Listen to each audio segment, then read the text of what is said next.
Hello and welcome to Unsourced Wall. My name is Elvis, and as always, I'm your host. Okay, so we're not gonna have that much to do this week. Just a couple of reviews. All of these summer comic shows have pretty much ended, and I think Titans is gonna start up in like 2 weeks, so we're gonna be without that for a while. But let's just start off with some movie news, and we have the biggest news piece of that this week. In fact, there's so much going on with this news piece that I'm not even gonna be able to scratch the surface of it. But I'm gonna try. A lot of this will be secondhand and hearsay, but I'm gonna try and make it as concise as possible. And the short of it is that Sony and Disney have split their agreement regarding making Spider-Man movies, rendering the character unavailable for either future MCU movies and MCU aspects from being in future movies in this same incarnation on Sony's side. Apparently, this was due to Disney trying to use the success of Far From Home and public adoration to better their end of the deal, and Sony just pulling the plug because they still own the character and have the leverage here, and they don't really care about public opinion as long as movies get made. So naturally, the pop fandom of this exploded in the most annoying ways possible. Like, holy shit, if anyone else thought that the repeated use of so many different defenses and tactics and kind of groupthink about the MCU was annoying, then the discourse on Disney's behalf by the MCU fandom ratcheted that up another level. You have petitions, protest movements, anti-hype campaigns, boycotts, all springing up to defend the honor of Disney and the MCU. It's maddeningly laughable, especially some of the arguments you end up hearing. My favorite of which being how Spider-Man deserves to be with his rightful creators. Yeah, I'm sure. We all remember when the Disney Corporation created Spider-Man and all the other Marvel characters. We should definitely fight to protect creators' rights. The creator here being one of the largest businesses in the world. Yeah, from day one they were there. That makes complete sense. It's insanity, and honestly, it's just a horizontal move. I'm not gonna stand here and act like Sony is the best option, that they've never made a bad movie or choice, because they have multiple uncountable times, but so has the MCU. Both franchises and both franchise holders have had complete trash as well as something solid. It's not really gonna change anything. The only thing that will save any upcoming movie on either side is the talent and determination behind it, and as long as it has that, either Disney or Sony, then it'll be good. I just have a wee bit more hope that Sony can be abated by a filmmaker than one filmmaker can have towards Disney's stranglehold on the MCU movies. An area where you don't have to be substantial, satisfying, or interesting as long as you plop in another brick in the wall. But that's just me.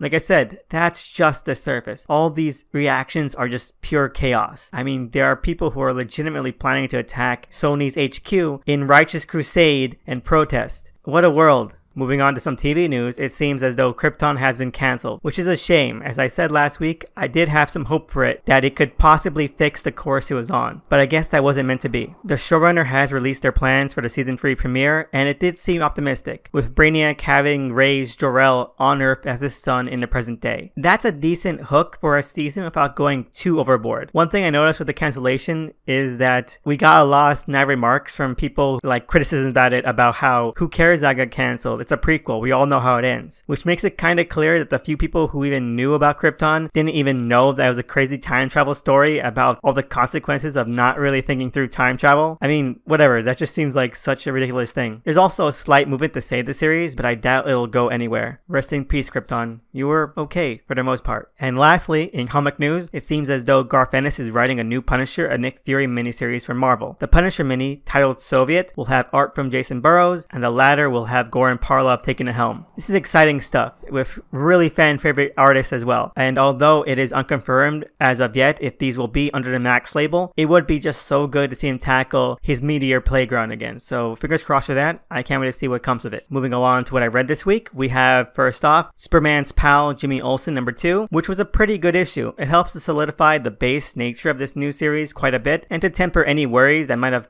popped up after the first issue. The segmented chapter style of the series, the brisk, witty set pieces, visuals, and dialogue are all set alongside to a world that feels familiar, crisp, and refreshingly pepped up. And it helps to set this mini as something you should continue to watch and continue to keep focus on. The only thing that seems to be holding it back is that the series circles again and again over the cliffhanger hook at the end of the first issue. Rather than using it as a framing device for Jimmy to even investigate his possible attempted murder, it's just another issue that continues along as though that never really happened, before cutting back to at the end. Which makes me wonder, why even use this time-skipping framing structure if it's not really going to take advantage of it? You could really skip these pieces of both of these issues and not miss a single thing. It would still read incredibly coherently. So by using it, it just feels awkward and slightly off-putting. But yeah, other than that, we get more great historical shenanigans, some expanding on Jimmy's dynamics with both his family and his supporting cast, and some pretty sweet moments with Superman too. It's a compact look at this character, much like the first issue was, and it is steadily handling all that weight with tact and clever refurbishings. It's a solid fit, and even though it's not cracking my top favorite series of this year, it does everything it sets out to do well, and I can't fault it for that. I just hope it continues the standard of quality and of, well, inventiveness, because it really does have a lot of that, and it's just so good to see. So overall, 2 thumbs up. And lastly, we have Superman Year 1 number 2, and I love this issue so much. I was very mixed on the previous issue because while it had some great aspects, it was also incredibly all over the place. Weird, jarring set pieces, confusing and mismanaged narration and perspective switches, and it's all around pretty stilted. The second issue though, it manages to bring everything that worked about the first and cutting out pretty much everything that didn't. I've seen complaints about the narration still, but in this one it's actually more subdued, with Superman's own POV remaining steady and focused throughout. Most of the critique looks to be about Miller's signature repetition lines, but I've never had any problem with it, and that actually works more often than not here because Miller uses it to good effect, and when he does, it creates a great underlying effect for whatever plot beat or character beat he's trying to sell. It's not like All-Star Batman's Dick Grayson 12 years old type thing. It's actual pointed repetition. The rest of the issue, pretty much pitch perfect. I remember when the first issue came out and a bunch of weirdos in comic Twitter and comic news journalism basically lost their minds when Superman joined the Navy, calling it right-wing militant propaganda, when the very obvious moral setup seemed to elude them and the other very obvious plot setup also evaded them, because both of those really sane things that people who aren't insane could see happening actually happen. Instead of some ultra conservative message like they feared, it's actually a softer deliberation on heroics in the military, the chain of command, and actually being altruistic rather than just being another cog. I mean, it's about those things as much as Miller can himself even try to tackle, but he does, and it works. The issue gives a lot of deference to Superman's own struggles with that environment and the inner balance he's trying to find for himself, something that a lovingly named tribute to Jack Kirby helps with. It's pretty heartwarming. And that's the obvious moral setup.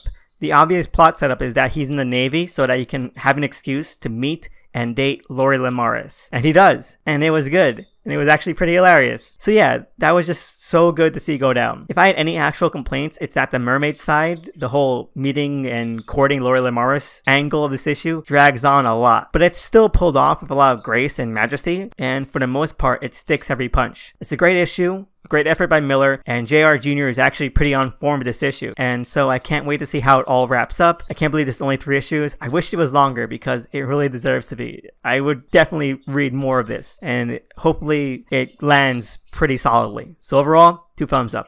And finally, we can hit listener questions. Like I said, it's a pretty short episode, and we only have 1 question this week from the amazing Illuminated, and you can find all their links below. They've started a new chapter of Mad Magic since the last time we had a question by them, so definitely catch up on it. Anyway, their question is, favorite sci-fi TV show and why? And that's a bit of a difficult question because there are so many good ones. I'll just have to give like a top 3 that I've rewatched now and again because I love them for separate reasons entirely. Eureka would probably be my favorite for just how soft and comfy it is. It's cheap, simple fantasy sci-fi with a solid cast, great setting, and a plot that refuses to stay on any kind of rail or track, because seriously, they must have soft rebooted the entire plot of the show about 6 different times, and that makes for a fun watch if you're trying to like at least follow it. After that, my other favorite would be Stargate SG-1. I do prefer the Stargate movie by a lot. I call it like an underrated classic, but the show after a few first wonky seasons actually becomes a pretty damn good sci-fi action show that puts to use the available and honestly insanely great characterization, teamwork, dynamics, and stakes in order to really craft out and carve out something insanely special out of such a simple plot element and take it to either the most extreme heights of drama and comedy that it can. And it's honestly probably one of the best experiences of like just generally seeing a show evolve over time, and it's pretty fantastic. And lastly, because I want to keep it to 3 and keep this short, because like I said, I can keep this going on forever and ever, would have to be Battlestar Galactica, the reboot one. I know people have problems with the ending, which is just terrible, but I still think that if you just cut out the last 2